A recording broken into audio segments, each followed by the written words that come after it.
यह आजकल अमूमन हर माता पिता जब भी कंसल्टेशन के लिए किसी अन्य वजह से भी पीडियाट्रिशियन के पास जाते हैं या मेरे पास आते हैं, तो ये सवाल अमूमन हर एक का होता है कि डॉक्टर साहब डायपर का क्या करना है, क्या डायपर पहनाना ज़रूरी है। माता पिता से अधिक जो दादा दादी होते हैं और नाना नानी होते हैं, उनको ये चिंता रहती है कि कहीं डायपर से बच्चे का नुकसान तो नहीं हो रहा है।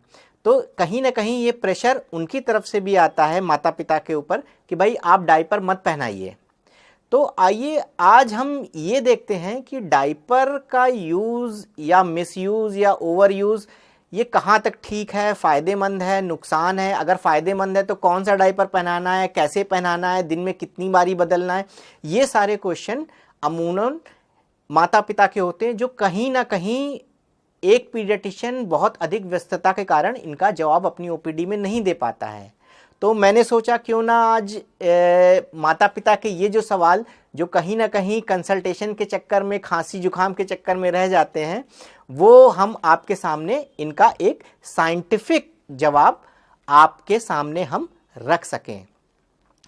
डायपर एक नई चीज़ आधुनिक तथा नई चीज़ आ रही है, जिसका अगर हम साइंटिफिकली बात करें तो अगर आप उसका इस्तेमाल अच्छी तरीके से करते हो, जो उसके रिकमेंडेड यूजेस हैं, जो उसका सही इस्तेमाल है उस हिसाब से करते हो, तो डायपर से अच्छी कोई भी चीज़ नहीं है जो आपके बच्चे को एक कहीं ना कहीं फ़ायदा पहुंचाती है। लेकिन डायपर का यूज़ करने से पहले आपको दो चीज़ें सुनिश्चित करनी होंगी। एक सबसे नंबर वन चीज़ है अफोर्डेबिलिटी। यदि अगर आप अफोर्ड कर सकते हो डायपर के लिए, तो यह आपके बच्चे के लिए काफ़ी अच्छा हो सकता है। दूसरा, डायपर केयर। आपको हमारे बताए हुए जो पॉइंट्स हैं उनके हिसाब से यदि आप डायपर केयर करते हो तो डायपर आपके बच्चे के लिए काफ़ी अच्छा साबित हो जाता है। अब आते हैं हमारे पहले क्वेश्चन पे कि डायपर पहनाना है कि नहीं। तो यदि आप अफोर्ड कर सकते हो और आप डायपर केयर कर सकते हो तो बिल्कुल डायपर आपको यूज़ करना चाहिए। नंबर 2 क्वेश्चन, कौन सा डायपर यूज़ करना चाहिए।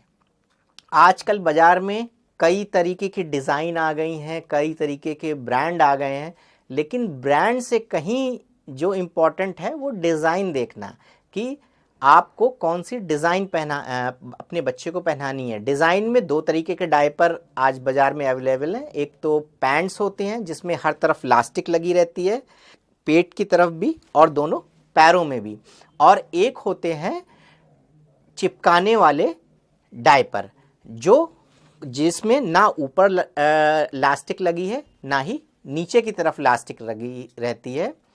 तो हमेशा अपने बच्चों के लिए आप चिपकाने वाला डायपर यूज़ करिए जो इलास्टिक रहित होता है। उससे फ़ायदा ये होता है कि जो रैश आपके बच्चों को डेवलप हो जाते हैं उनकी संभावना कम रहती है, क्योंकि इलास्टिक वाले जो पैंट्स होती हैं उनमें वेंटिलेशन काफ़ी पुअर होता है, ना उसमें हवा जाने का स्थान रहता है ना ही हवा निकलने का स्थान रहता है।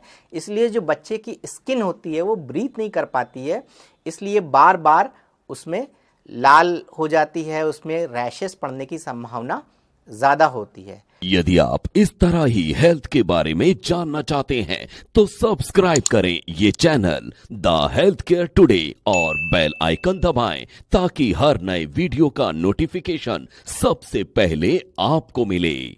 तो नंबर 1 और नंबर 2 पॉइंट्स हमने क्लियर करे कि पहनाना है कि नहीं।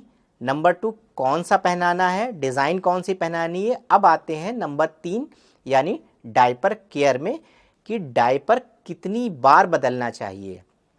आइडियली कोई भी डायपर आप 2 से 3 घंटे में खोलकर एक बार चेक करना बहुत ही ज़रूरी है, बहुत ही आवश्यक है। यदि वो डायपर गीला है तो आप उसको चेंज कर दीजिए, यदि वो डायपर सूखा है तो आप दोबारा से उस डायपर को चिपकाकर बंद कर दीजिए।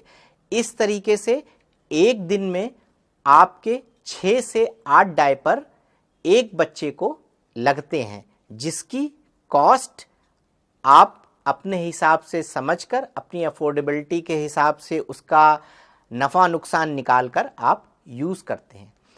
चौथा, एक बहुत ही अच्छी टिप मैं आपको देना चाहूँगा, जिसको यदि आप इस्तेमाल करेंगे तो डायपर रैश पड़ने की संभावना ना के बराबर हो जाएगी।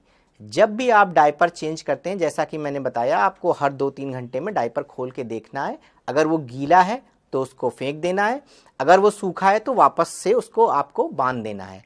यदि आप डायपर चेंज कर रहे हैं, वो गीला है, तो 5 मिनट के लिए आप स्किन को ऐसा ही खुला में छोड़ दीजिए, उसमें हवा लगने दीजिए, तथा जब 5 मिनट बाद आप उस डायपर को वापस से पहनाते हो तो उसमें नारियल तेल की एक लेयर अंदर से लगा दीजिए। उसके बाद उसको आप डायपर को पहनाइए। तो होता क्या है, बच्चे की त्वचा और डायपर के बीच में एक नारियल तेल की लेयर बन जाती है, जिसमें एयर आसानी से सर्कुलेट करती है, जिसमें स्किन में वेंटिलेशन या स्किन आसानी से सांस लेती है, जिस कारण रैश पड़ने की संभावना बिल्कुल नील या ज़ीरो के बराबर हो जाती है। तो आप ये टिप्स का इस्तेमाल करिए डायपर के यूज़ में। इन केस अगर हम आप क्वेश्चन नंबर 1 में आए कि डायपर की अगर आपके पास अफोर्डेबिलिटी नहीं है, आप 6 से 8 डायपर पर डे अफोर्ड नहीं कर पाते हो, तो आपके लिए सबसे अच्छा ऑप्शन है एक सूती कपड़ा। जो घर में पुरानी 100% कॉटन या सूती साड़ियाँ पड़ी रहती हैं, उनको आप अच्छे से गर्म पानी में स्टरलाइज कर लीजिए, तथा जो लंगोटियाँ बनती थी पुराने ज़माने में, उनका आप इस्तेमाल कर सकते हैं। वो भी बच्चों के लिए काफ़ी फ़ायदेमंद रहती हैं।